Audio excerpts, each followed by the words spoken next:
So here we are, Shubh. It's such a beautiful day, ominous of a beautiful chat with you. Thank you for this fabulous book, this fabulous idea to reveal all your secrets on friendship. I had the privilege of seeing the rapport you shared with the author, Christopher Doyle, and I really hope that I will have the honor of sharing this friendship with you as well going forward. Thank you very much, Nisha ji, for doing this Insta Live and for sharing it on practically all your platforms. And it's such a pleasure and honor to be with you on this very special discussion and something that only somebody like you can think about, a very unique topic and a very unique theme. Thank you very much. Shubvilas, I actually thought of this chat because friendship is something that's always intrigued me. I'm an only child. And for me, my friendships have been more like, having siblings. So I've always taken friendship very seriously. And I've always enjoyed the camaraderie of friends. I left for America when I was in my teens. I was in a kind of I won't call it a dormitory, but these very fabulous apartments where all our students lived. And we made lifelong bonds. But in my journey of having lots and lots of friends, one of the main focuses of my column, which I've been now writing for nearly 18 years for Asian Age, Deccan Chronicle, often, Sunday Times, the topic has been friendship. And the reason I've explored the journey of friendship so deeply is because while I've had very beautiful friendships, I've always had questions. And I can't thank my good fortune enough to have you here today to address those questions because you're on your 12th book. Um, and before actually I run away with myself, I want to welcome all the audience that's here with us. I love you all. All my Facebook friends, Instagram friends, Twitter friends, Twitterati, that is, LinkedIn. You have been, I don't know if you know, but you've been a great inspiration for me, motivator, like motivators in my life to do this kind of thing because you're there watching. If I disappear for a month, you say, "Hey, where have you been? We want you to have more such talks." So that for me is a very inspiring thing, and I'm here, doing this partly because of you. So a warm welcome to all of you. And I before I continue with the topic of friendship, I want to tell you a little bit of about Shubh Vilas. Shubh Vilas is not only a friend, a mentor, a guide to me, but he's a world-renowned author. He speaks at such august forums like MIT in Massachusetts, in Boston. He speaks at all the IITs in India, in colleges in Europe. He's a motivational speaker, he's an author, but the most charming thing about Shubh Vilas is that he doesn't take himself seriously. He's so approachable and so humble and so much fun to talk to. That please feel free to stream your questions, and I'm going to try. I have Iqbal. I'd like to dedicate a lot of this today to Iqbal, who's my social media partner, who helps me along with a lot of the tech part of it. Iqbal is going to relay the questions to me on whichever platform you post them. So go ahead and post your questions. But I'm quite sure that the huge repertoire of questions I have will answer you. And before we continue, I want to show you some. You know that Shubh Vilas has written a box set of 6 books on the Ramayana, which he's contextualized with real life, with management, with marketing skills, with interpersonal skills, and with communication skills. So when you read these books of his, and I'm going to show them to you, when you read these books, you suddenly find that you're not reading something which we've always considered epics of our country. They are no longer just epics. They are actually contextual. They are not historic. They are contextual to this day and age. And I'm going to show you these books because I'm reading them, and I go back to them if I ever find, I'm not, not all, you know, as perfect as I want to be in my life. So these are his books. They're a cornucopia of, information, of advice, of guidance, and most of all of inspiration in our work. So I urge you to go to Flipkart, to go to Amazon and get your copy. But now, for the real thing that we are all here for, and this book has just been released. And it's been timed very beautifully with Friendship Day. So, congratulations, many, many congratulations, Shubhalas, for bringing out a book on friendship, which I think is so important in this day and age. Because would you agree, Shubhalas, that COVID has really brought us face to face? These COVID times have brought at least me face to face with the, the transient nature of life. And eventually, all that matters is our friendships, our relationships, love, longevity, support, kindness, compassion, and all the things that really matter. Because what has happened to all those dresses, sunglasses, designer bags? They've all fallen on the wayside. They make no sense. So when crisis hits us, what really comes through is friendship. You're in hospital, you don't reach out for a designer handbag, do you? You reach out for a friend. And the most important thing in these times is that we actually have um, so much loneliness, even though we've got thousands of social media friends. Why, Shubhilas? Why are people so lonely? Why is the virtual world so transient and so nearly, an illusion?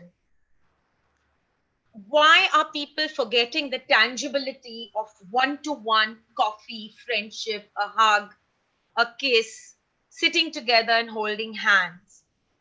What is the change? What is the reason that we have lost the ability to have real life friendships? Do you blame the bane of social media? Because at one level it's so great.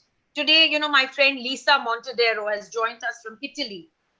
My friend Carola has joined me from London. On the one hand, it's a great thing, and on the other hand, it's a bane. Can you explain this conflict to us, Shubhalas? Thank you for beginning the session with such a deep question. I really love the way you are thinking and the depth at which you're thinking. Thank you very much for this question. Um, Thank you. as you spoke and as you were asking this question, two thoughts came in my mind immediately. The first thought is most people today, the kind of relationships and kind of friendships we make are at max touching the mind. It is not touching the heart. When things are on a superficial level, they excite the mind. But when things are at a deep soul searching level, they touch the heart. So today, friendships are based on externals.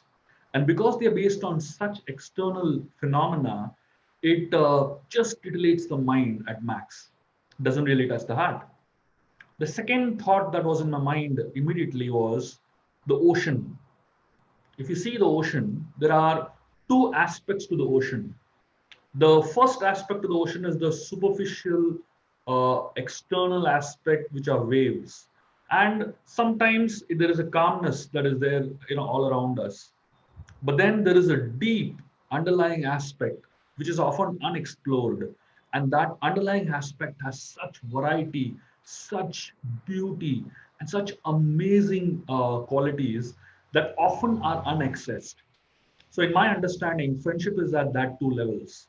One is at the superficial level, where there is continuity, where there is a certain amount of calmness, where there is a certain amount of excitement, but sometimes the depth is missing. And the depth is where the soul searching experiences come out. The depth is where actual heart to heart connections happen. That's my little understanding of the subject.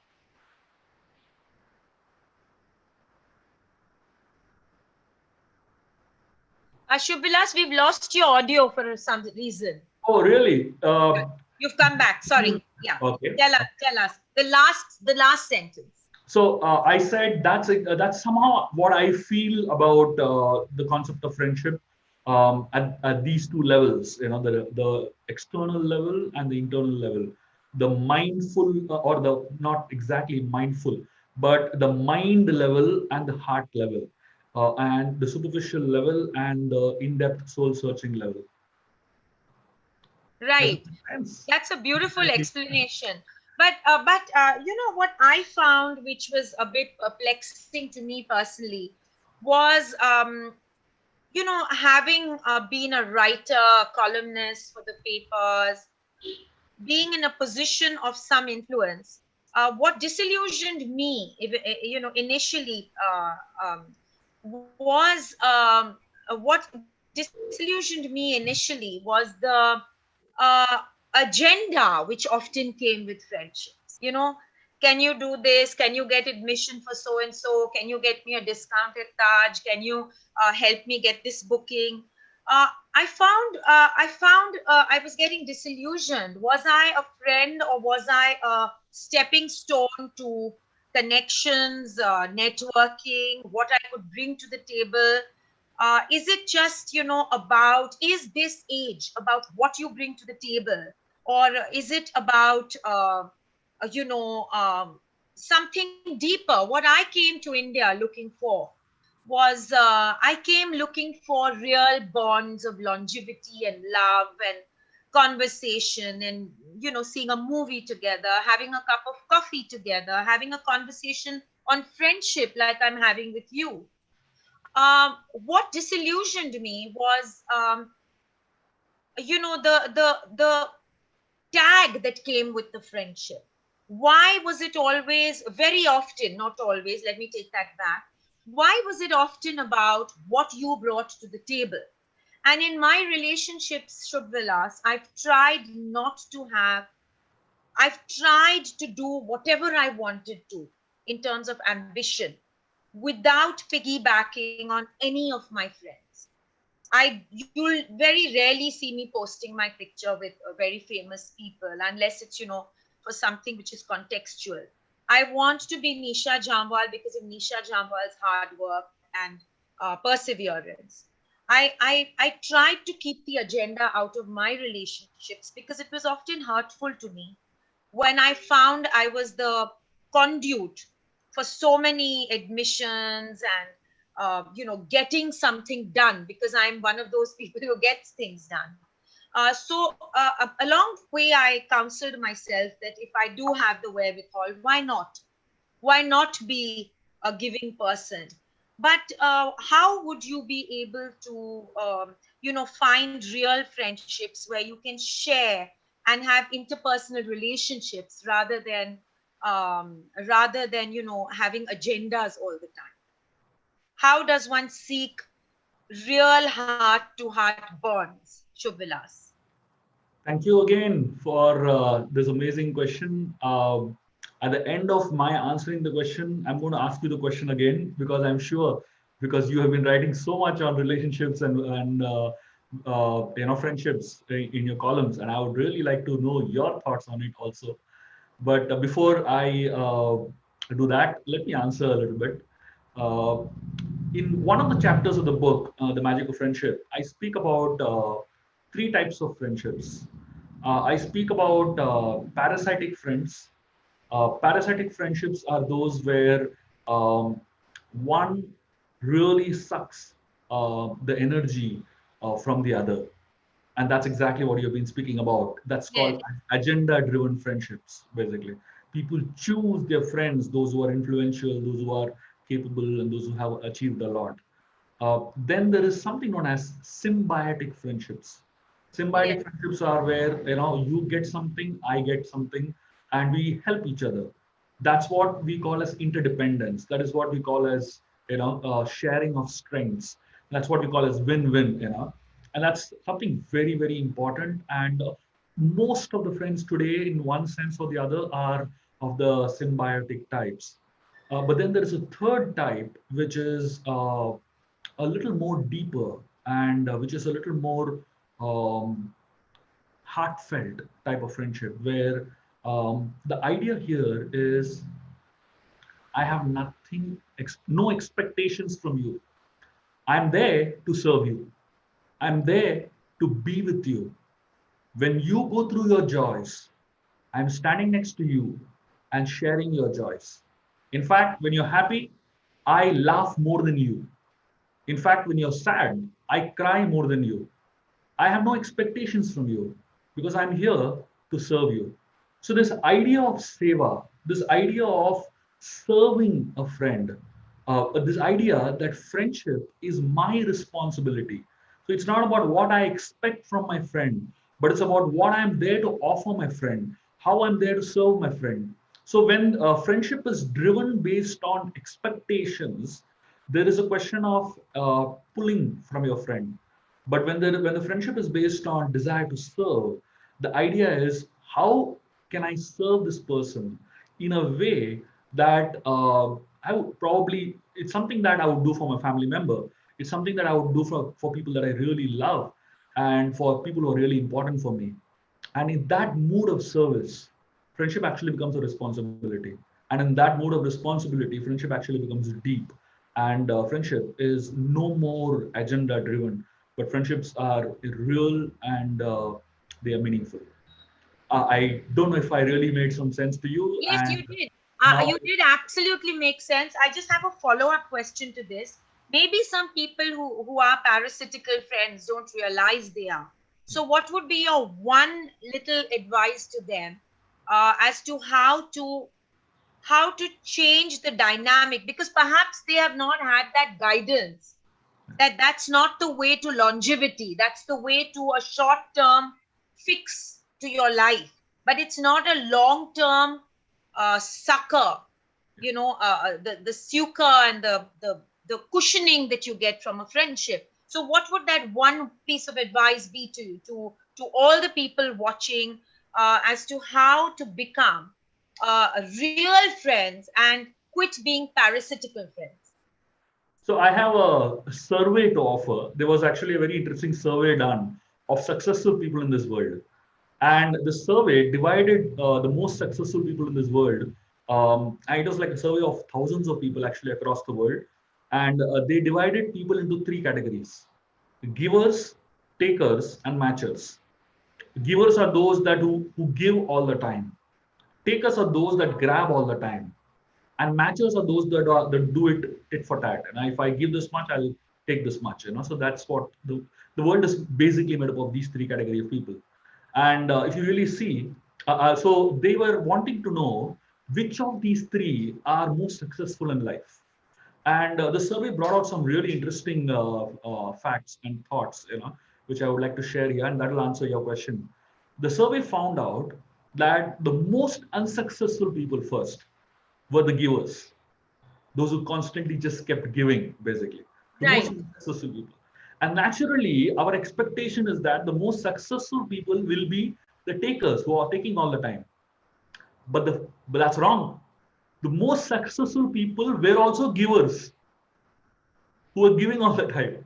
So that means this survey really shocked everybody, because technically the givers should be losers. Givers should Right. not be successful. But the survey proved everybody wrong, that it actually showed how the givers were the most successful people also. Yes, when it comes to giving, there has to be some intelligence behind giving. It's not that you do it indiscriminately. But at the same time, when giving is done with from the heart, and when giving is done in a spirit of compassion, in a spirit of genuine upliftment, that giving is the most powerful way to bond into people's hearts. Right. Because what really is missing in parasitical friendships is the heart to heart connect.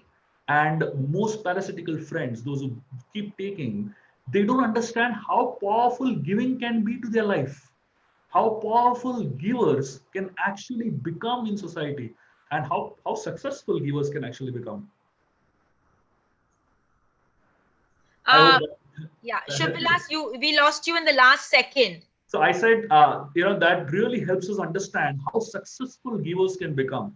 So when parasitical people understand this, they really will understand that there is another dimension to looking at life. Does it make sense, Nisha ji? Yes, absolutely. It's absolutely magical. I mean, I loved the way you spoke about, the giver being, maybe the giver sometimes feels a little used, but eventually the giver is the receiver and the person who ends up feeling enriched. Am I right? Absolutely, Yeah. absolutely. So here's the thing. I used to have an interesting friend, and I found every party went to of his, he had a new set of friends every year. So his turnover of friends was obviously very, high. My question to you is, what is the? Of course, you've semi-answered this question about being a giver and being a little more, selfless in friendship. But are there any bullet points you'd like to share in term of, for that friend who had a new set of friends every season and was unable to retain his friends from his, Shubvilas, during kindergarten, during school, we are young, we are immature, we learn along the way. Some of us are lucky enough to have friends who forgive us our foibles and we forgive them their foibles. And I'm going to come to forgiveness later because that's a huge part in friendship. But in this context of my friend who I found a very, I found his level of intolerance, and here I'm answering half the question. Was the cause of his new friends every season. He wasn't able to retain his friends.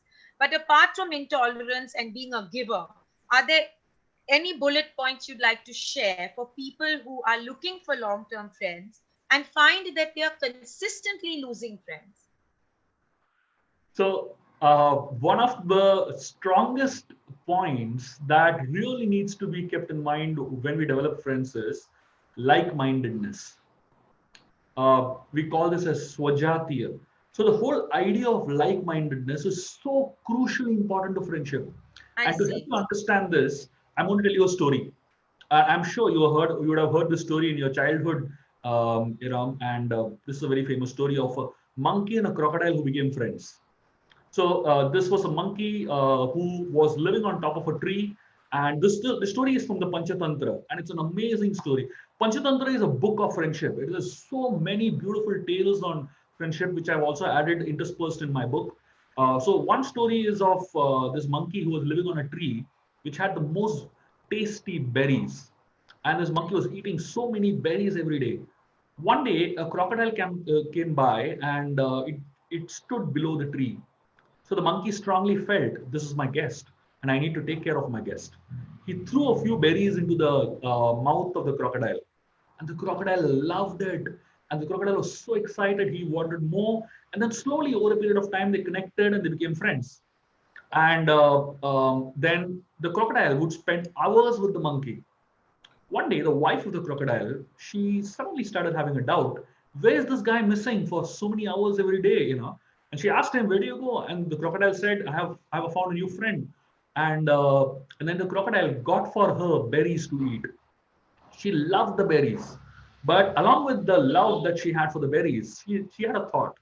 She thought that if the monkey is eating so many berries, he must be tasting so sweet. So she told the crocodile, "I want the monkey's heart. Get me the monkey's heart." The crocodile said, "Come on, he's my friend. How can we do this to him?" The wife said, "Nothing doing. I want his heart." So the crocodile went to the monkey and he told the monkey that, "I want to take you on a joyride today. Why don't you just jump on my back and we go?" So they went ahead in the river, and they was, they were right in the middle of the river when the crocodile realized the monkey cannot escape.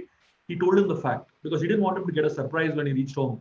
So he told him that I'm sorry, I'm taking you to my house. My wife wants to eat your heart because she finds that your heart will be really sweet. The monkey said, "Oh, why didn't you tell me? I would have got my heart with me. I left my heart on the tree." And the crocodile really panicked. He didn't know how he's going to deal with his wife, when she realizes that the monkey's heart is missing. So he started sweating right in the middle of the river. The monkey said, "Don't worry, we'll just go back and I'll get my heart. That's all. The crocodile thought it was a great idea rather than getting beaten up at home. So they turned back, they reached back the tree. The monkey jumped over, went on top of the tree, and then he spoke a shloka. He spoke a very interesting Sanskrit verse.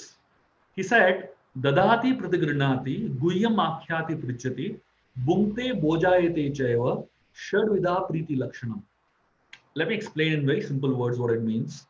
He said there are 6 things that enhance friendship. He said, Dadati pratigrinati, giving gifts and accepting gifts. Then he said, Guhyam akhyati prichati, which means sharing your heart, revealing your heart in confidence, and hearing the other person's heart in confidence. And third set is basically it's 2-2, right? And the third thing is inviting your friend to dine, and you being invited to dine in your friend's place. So these 6 things are to be done with people who are like-minded. So this is the advice the monkey gave the crocodile. And he said, unfortunately, I realized we both are not at all like-minded. And because we are not like-minded, our friendship cannot last for beyond a certain point. So the idea here the monkey was trying to convey to the crocodile was that for us, so when he said, I've left my heart behind on the tree, what does it really mean? It's not about physically leaving the heart. It's about where does your heart belong? Your heart is where it belongs. So monkey was saying my heart belongs there. That means it doesn't belong here. So my heart doesn't belong to this friendship. Doesn't belong to this connect because we both are not like-minded. So when I find that people are having a constant change of friendship, a constant iteration of friendship, a constant change of friendship, I realize people had colleagues, what I call as bandhus. Bandhus are not sakhas, and sakhas are not priya sakhas, and priya sakhas are not suhrits. So there are different levels of friendship. So Right. the lowest level of friendship, which is bandhus, will keep constantly changing. You will constantly have a lot of change in your associates, your network, your colleagues. You will always have a constant change in it because your job situation is changing, your life situation is changing, you're growing at a rapid rate. So whenever you're going through a transformation, do not expect the same set of colleagues to be around you. Right. You always go through a change. But that doesn't happen with Priya Sakhas, those who are really best friends, really heartfelt friends. Because when you have a heartfelt friendship, Right. it's about like-mindedness. You Right. do not find like-mindedness too much in this world, and that's Right. it. Right. I absolutely agree. So your theory now is that it actually contradicts a very, a common saying, which is that opposites attract. Okay, you want to continue, or you want me to say something? No, I want you to tell me that, for instance, I'm best friends with my partner, my spouse, and we are completely opposites. I mean, he's a genius from IIT, IIM, and I'm a totally arts. When we first met, he couldn't get over my obsession with contemporary Indian art and traditional indigenous handicrafts. He couldn't understand why we must live around, hundreds of paintings and but works from Bastar and works from Orissa. He couldn't understand my urgency to be surrounded by, whereas he wanted an absolutely empty space. But I'm speaking about my best friend. So while I agree with what you're saying, could it also mean that, the value systems, intrinsic value systems, which I share with my partner, very strongly. The value systems have to be the same. I mean, this is what I'm getting from you. But that the superficial qualities which, are choices in our lives can afford to be different. But the attraction to truth, honesty, spirituality, few things have to be similar. Would you agree? The way I'll answer it with a very interesting saying. Please. When it comes to fashion of this world, when it comes to the trends of this world, flow with the world, or flow with the river, or with the trends I of the world. When it Okay. comes to fashion, when it comes to trends, when it comes to styles, you flow with the Right. trends of this world. But Right. when it comes to principles, stand Yes. rock steady. Okay. Brilliant. So the way I understand it is, when it comes to the most important fundamental understandings of life, there has to be like-mindedness. And I can bet you, no matter how much you all are different on all other levels, but when it comes to the fundamentals of life, you will be exactly the same. Fabulous. That completely, I mean, puts things so much into perspective. I of course ran away with myself because I had, and I still have many questions for you. But you did mention you wanted to ask me something, so Yeah. I'm most willing to answer you. So I would like to really know from your experience of writing so much and connecting with so many people or at so many different levels. Um, what is the one thing that really intrigues you about your understanding of relationships, your understanding of friendships? What intrigues me is the absolute purity of the good relationships. The fact that you don't choose your relatives, but you can choose your friends. And that is one of the most magical gifts given to a human being by God, and probably given to fish and animals as well. Because I mean, when you see animals bonding, you sometimes see a cat and a dog bonding. I think that's the most beautiful thing, to see friendship and to experience friendship, to be sitting in a plane and strike a conversation with maybe an 80-year-old man or a 15-year-old young girl sitting next to you. You just strike, and I've been through these experiences, to strike a friendship which is so uncanny and probably not, predictable. To me, the quality of relationships that are beautiful is the most precious thing in the world. And my greatest striving is to be selfless and giving in a friendship. Of course, I'm an eternal learner, so I'm consistently learning along the way. And today I'm sitting here before you, learning so much from you. You're such a great and selfless and kind human being, that it's fabulous. I'm sure everyone sitting here and hearing you is going through a transformative journey. So for me, if you were to ask me, discovering, for instance, the way I discovered the most beautiful person in my life, he and I just met serendipitously at a traffic light. I was Wow. racing a car and he was racing a car, and we raced each other on the streets of Delhi. And that's how I met him. Yeah. And he is the most beautiful relationship that I ever found. It's intriguing because we just met at a traffic light. So, I mean, life is full of the most magical serendipity if we open our doors. And yet, we often stay in insecure relationships where we have troubled, times, without trusting the Almighty or the powers that be, to that there's something beautiful waiting for us. So, a small message to all the listeners, that if you are in a toxic or a narcissistic relationship with, the opposite sex or whoever your partner is, it's smarter to let go, because something very beautiful is waiting for you.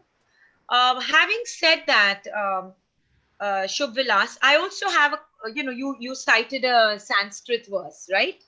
I'm going to counter that with, I'm going to say another small little verse, and I want you to tell me your views. Uh, uh, I'm going to read it because I may not know it by heart. Rahiman dhaga prem ka, mat todo chutkaye, टूटे पे फिर ना जुड़े, जुड़ के फिर जुड़ जुड़े गांठ पड़ जाए. So Kabir says that, a broken relationship can never be retrieved. And yet I have a counter to that. I find that forgiveness is the greatest gift that God has given us. And to be able to forgive and forget and give another chance to a friend or ask for another chance if you've done something you're not proud of, um, is definitely a test of a relationship. I had a beautiful friend called Ame, and I think she misunderstood me and I misunderstood her. And I said sorry, and she, was not willing to accept. And a few months later, she wrote me and she said, you're my sister and I love you, and we are even closer than before. And I think I had misunderstood her, and I was not being fair to her. And today we are even better friends. I mean, she's like a sister to me. So I disagree with Kabir, and I feel that life is full of strife. There are good times, there's bad times, there's PMS, there's prenatal blues, there's postnatal blues. Women have so many myriad moods. Men have work pressures and stress. These things manifest themselves in relationships. Would you agree that one needs to cut some slack? One needs to be forgiving. One needs to be able to ride the rough times. And you only come out stronger, because I have a relative who who stands by the thought that, once something's cracked, it can never fix. And Shubvilas, I've only had the opposite experiences. You coming from a pedestal of a reservoir of knowledge from your learnings, your scriptural learnings, your spirituality. What would your take be on this? I'm going to quote another verse. And this you will love this. Please. This verse says, um, Narasya Abharanam Rupam, says among humans, the ornament of a human being is beauty. Narasya, Nara means human, Abharanam is ornament, and Rupam means beauty. So Narasya Abharanam Rupam, so the ornament of a human is beauty. And then it says, Rupasya Abharanam Gunam. Somebody who is beautiful, the ornament of a beautiful person is good qualities. And then it says, Gunasya Abharanam Gyanam. The ornament of somebody who has good qualities is knowledge. And then it says, Jnanasya avaranam shama. Somebody who has who has knowledge. The ornament of a knowledgeable person is the ability to forgive. Yes. So So we agree on that. the epitome of beauty, the epitome of humanness, is the ability to forgive. And there are so many stories in the scriptures. The Ramayana is filled with just such amazing stories of how even when you cause hurt to someone that you dearly love, um, it doesn't mean that you don't get a chance to undo the mistake that you have done, undo the Right. hurt that you have caused. And the Mahabharata is filled with so many stories. So these stories really help us understand that yes, to err, to make mistakes is human, to err is human. But at Right. the same time, to forgive is divine. Yes. And therefore, the combination of these two. So, all of us are imperfect people, but we are imperfect people tending towards perfection. Right.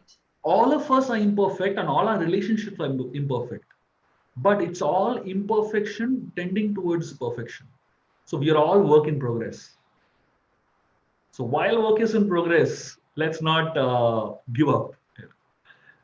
Fabulous. So you and I are on the same page that um, we must forgive. And I think that another thing that COVID has taught us is that life is so short. The game could be up tomorrow morning.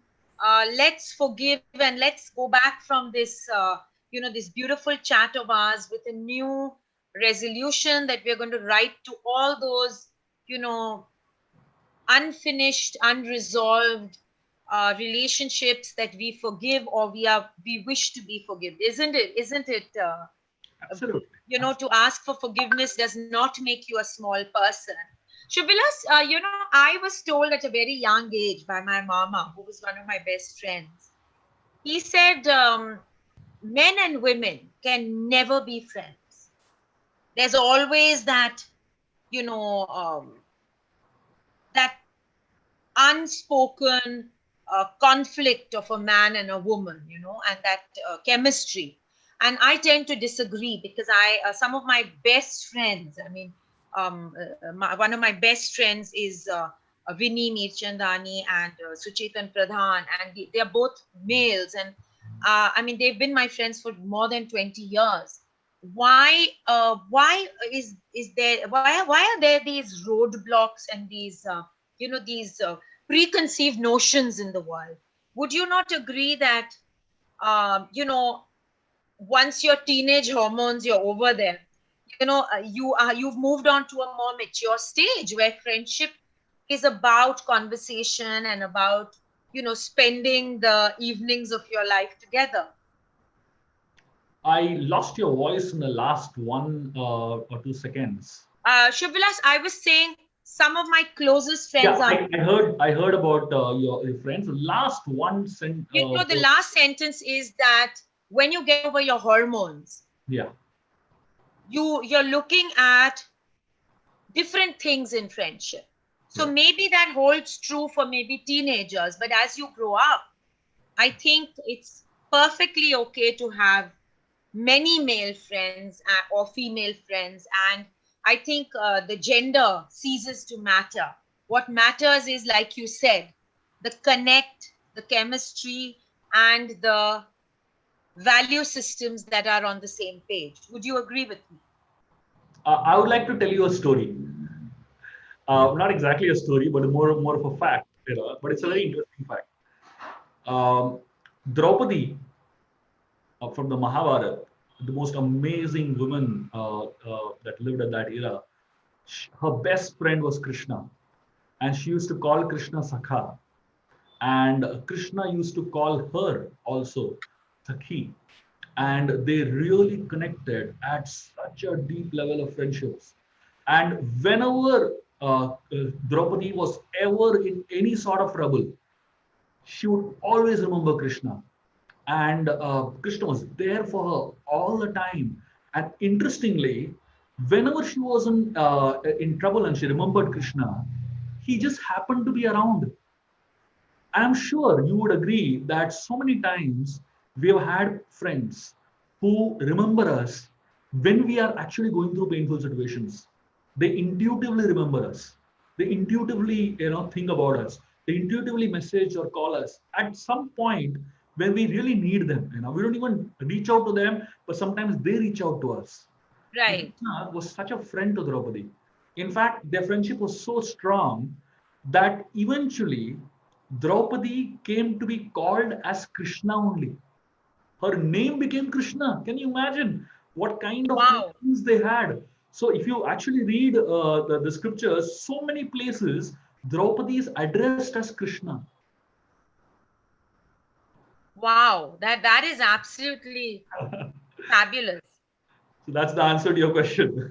Thank you. That's absolutely fabulous. And I think, I mean, like, I've just received some messages. People are just loving your, scriptural vignettes that you give us, the little insights into such beautiful philosophies. Because I think the Ramayana and Mahabharata are philosophical books. and not religious books at all. So, in fact, one of the things I loved about this book is the allusions that you have. You keep going back to this, the epics, and I just love that about your book. And I really urge each and everyone here to pick up their copy. I think it's so important to explore the philosophy of friendship. Shubhilas, taking off from forgiveness, from our conversation of forgiveness, one of the things that I find the most, if you were to ask me what is the most important quality, it would be to overlook. When you catch hold of dead wood and brown stamps and you persecute your friend, I think that's the worst. That's death for a friendship. And I've written extensively about this, that you need to give a lot of empathy. You need to put yourself in the shoes of your friends. You need to overlook, small, tantrums and mistakes. You need to give a little space. um, how would you recommend that our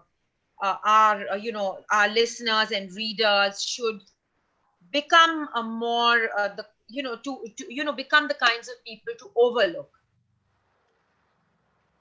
So I give this analogy of a mirror and a lens. So usually people have very good lenses. So when you have good lenses, you can see clearly. Um, so people use the lenses to see the mistake of others. So when you wear specs, you can see others clearly, right? Right. So so they become experts in finding faults. And the mirror, it shows about your own self. It shows you your own faults. Unfortunately, when we look at the mirror, we only see good in ourselves. But when we wear the lens and we look at others, we only see bad in them. This is the unfortunate reality. So actually, the opposite should happen. When we look at others, we should learn to see good in them. And when we look at ourselves, we have to learn to see faults in ourselves. So Beautiful. when we see good in others, we grow. And when we see fault in ourselves, we grow. But when we see fault in others, we don't grow. We actually, become a little lower than a lower version of ourselves. We lose a Right. little more respect towards ourselves. And when we don't see fault in ourselves, we only see good in ourselves. We actually don't improve. Absolutely. Absolutely. I couldn't agree with you more. That was a beautiful analogy of lenses and mirrors. I'm going to definitely apply that in my own life. Next time I, find fault in somebody, I'm going to remember the mirror and the lens. Guys, this is absolutely brilliant. I mean, I'm just And so enjoying this the conversation. interesting thing is when people, I don't know if you're just in a conversation when people are angry at you, or your friend is angry at you, and they want to tell you something, one of the things that they often say in Hindi is, "आईने में देखो तुम्हारा चेहरा," right? Often people Absolutely. say, just look at yourself in the mirror. What does it mean? It means look at your own faults. As simple as that. Very true. Very true. And Shubhilas, I want to tell you a small story. I was at Loreto Convent as a child, and my best friend in the world was a girl called Deepika, and she was more than a soulmate. I mean, I couldn't get up in the morning without speaking to her or calling her or visiting, or she'd give me a surprise in my summer holidays. I would open my eyes and she would be standing there, and we would have our cold coffee together. It was a poignant thing that when I was all of, maybe 15 or 16, I became so suffocatingly possessive of her that I lost my friend. And, I lost her because of possessiveness. So I learned the hard way that space is very important. What is the level of balance of being, protective and caring, and yet not being possessive and having a multitude of friends, so that you're not, I mean, I learned the hard way that you have to have many friends so that you can be with different friends at different times and not become so incestuously friendly with one person who's your go-to person for everything in the world. So my lesson was that, you look for different mental stimulation, laughter, having a glass of wine with one other friend. So different levels of camaraderie from different people. What is your addition to my learning? I'll tell you two things. Uh, One is, there's a very interesting quote that I read, which says, friendship is like a bird. If you squeeze it too much, it dies. If you set it free, it flies. Wow. Give I it have to love. clap. I love it. That was brilliant. But if you give it love and affection, the bird stays with you. So that balance. So some people squeeze too much, and some people are so free that they don't really have the capacity to hold that friendship. That balance is what we're talking about. This entire book, what I've written, is about that balance, striking that balance. Yes, I would like to absolutely. really talk about another very interesting thought about this concept of possessiveness. So when we say that people are possessive about their friends and possessive about um, what they are striving to protect or have, essentially Mahabharat gives a beautiful analogy, and it's an amazing. You will just love this analogy. Mahabharat has a section known as Vidura Niti, and Vidura Niti has some of the most amazing wisdom in the world. Vidura says a friend should be like a honeybee. Like a Honeybee. honeybee. Yeah. And your other friends are like flowers. So honeybee, if you see, it goes and sits on a flower, sucks a little honey from one flower, then goes to the next flower, takes a little honey from the second flower, goes to a third flower, takes a little honey from the third flower. You will never find honeybee sitting on one flower, sucking so much honey that the flower dies. A friend is supposed to be sensitive towards the needs, interests, and concerns of his friend, and treat friends like flowers. Right. Uh, Treat friends like the way honeybee treats flowers. Wow. Wow. So when Sudama, I'm sorry, we lost your last sentence in the audio. I said so we should treat friends like the way honeybee treats flowers. Absolutely. Brilliant. And that brings me to a very interesting story. Yes, absolutely. So that brings me to a very interesting story, Shobvilas, Yeah. of when Sudama's wife wired him up to go and ask Krishna Yeah. for money and for business and for commerce. Um, he went there and he realized that he was so foolish because no amount of money can actually substitute the joy and the joie de vivre of friendship. So, what exactly is your take on commerce and business? Now, one of my closest friends in the world is a lady called Lisa Ray.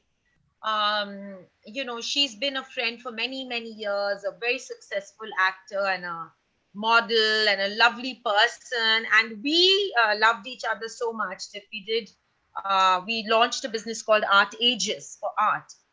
And we had a very successful art business. And then she shifted out of the country, and we stayed in touch. She's still the closest, one of the closest friends I have in the world. Um, and yet, every single book and every single person you meet says that commerce and business are the sure shot death knell for a friendship. Can you, revive the tale of Krishna and Sudama and tell me your take on this? So when Sudama was, going to Krishna's Dwarka to meet Krishna, meet his best friend. So there was a very interesting discussion that happened between Sudama and Krishna. When Sudama came in, Krishna immediately recognized him. He in fact made him sit on his own bed. He started massaging the feet of Sudama and he started washing the feet of Sudama. His wife Rukmini was fanning Sudama.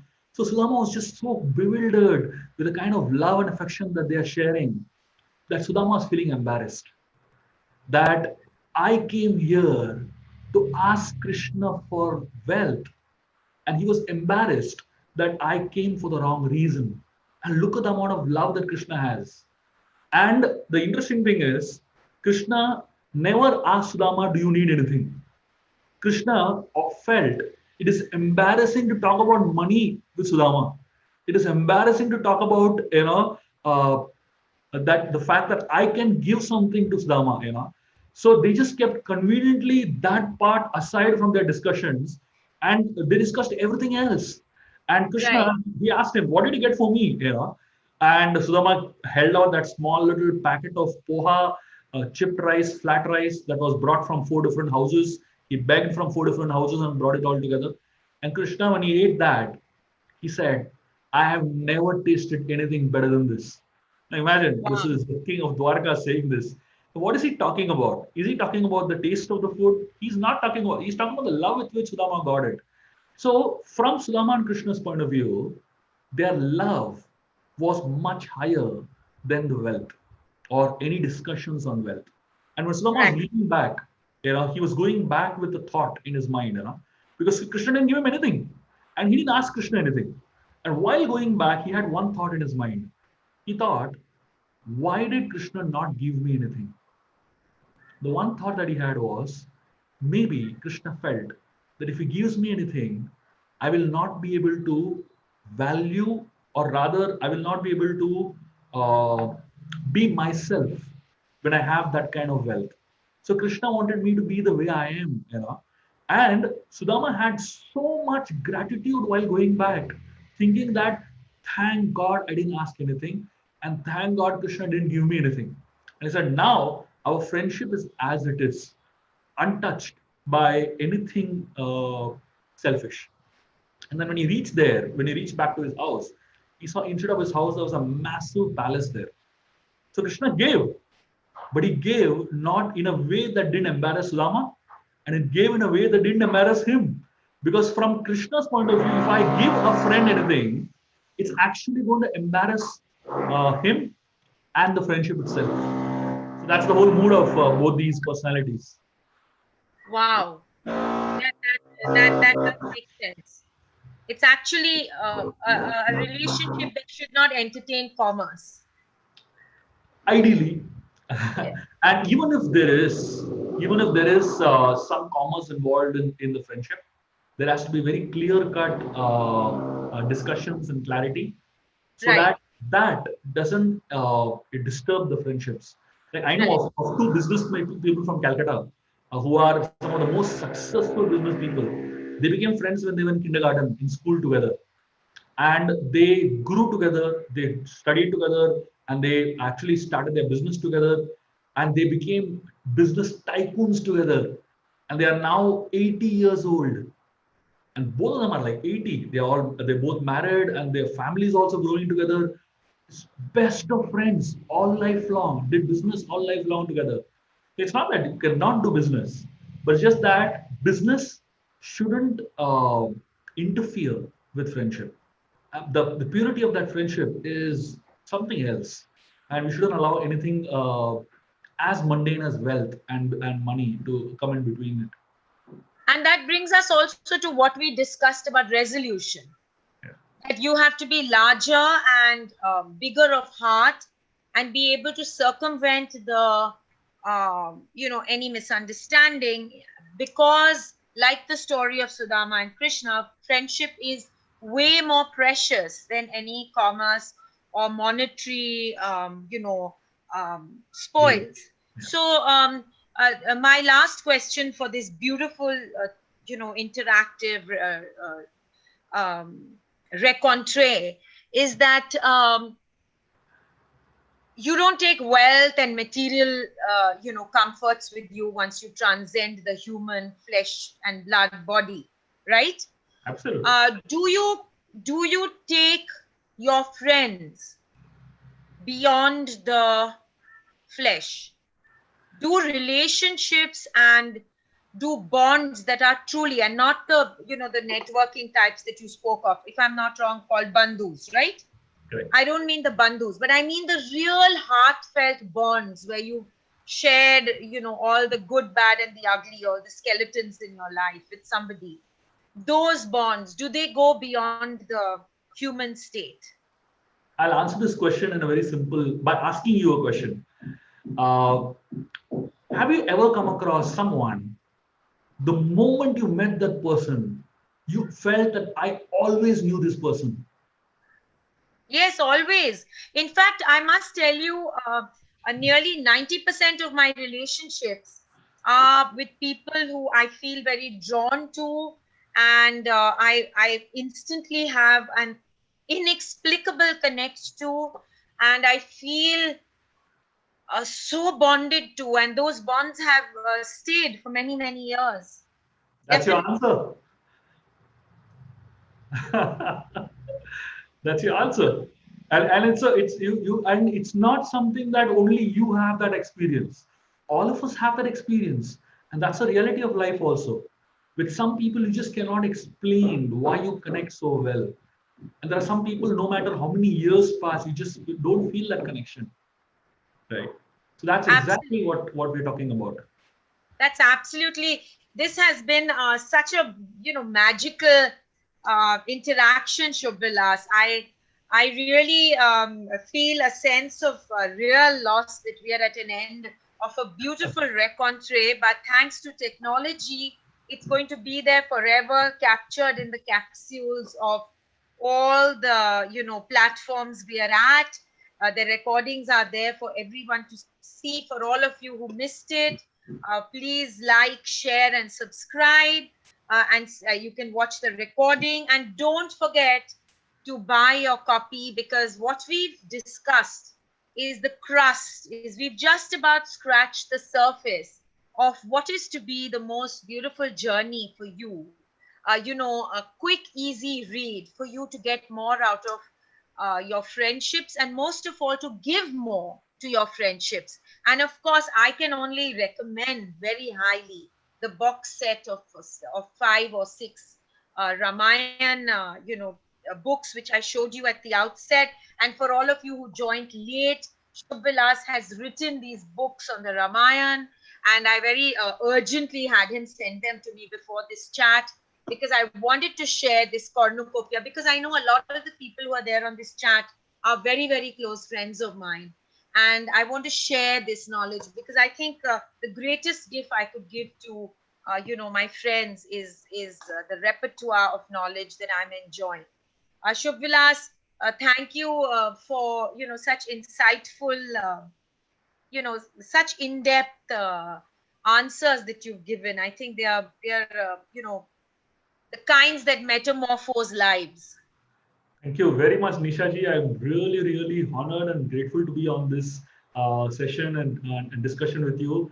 I still remember the first time I met you in an event, and after that we had a little small conversation. And I still remember, how we really connected, and I felt that there's something that we can go a little deeper in terms of how we can share this with the knowledge of the world, and especially what you experienced about the Ramayana. I still remember the way you were so intensely listening, and that's exactly how you're doing it today. And that's something that really shows the eagerness and the desperation for you to learn. All of us, as you said, we are all lifelong learners, but most Yes, people they remove the elbow of their life. Most people remove the elbow as soon as they feel that they've learned enough, but you should very true. always have the elbow on. That is so true, Shobhilas, and so brilliantly put. You are truly a wit. The reason we are having this chat is because you talked about the first time we met. I was there hearing I came to oblige a friend, and I sat there thinking that I have to pass half an hour. And I was riveted by the way you spoke about Krishna, and the way you spoke about Ram, and the way you took us into the lives of these great epic characters, and you made us understand how contextual it is into, to our day-to-day lives. I'm truly grateful to the universe for bringing you into my life. And on behalf of all the, friends who are here with us today, hearing you and, so kindly there to always inspire and motivate me on these talks. A big thank you from Shubvilas and me. Thank you for being there. Lots of love and a very happy Independence Day to you. I hope you can continue to serve this nation and continue to believe in India and be there for our country. Stay Atmanirbhar and stay friends with the beautiful people in your life, and overlook, overlook, overlook. Thank you. Thank you very much.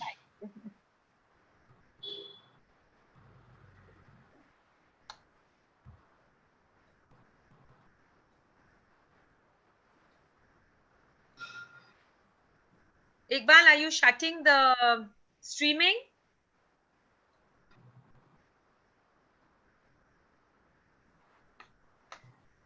We need to shut the stream.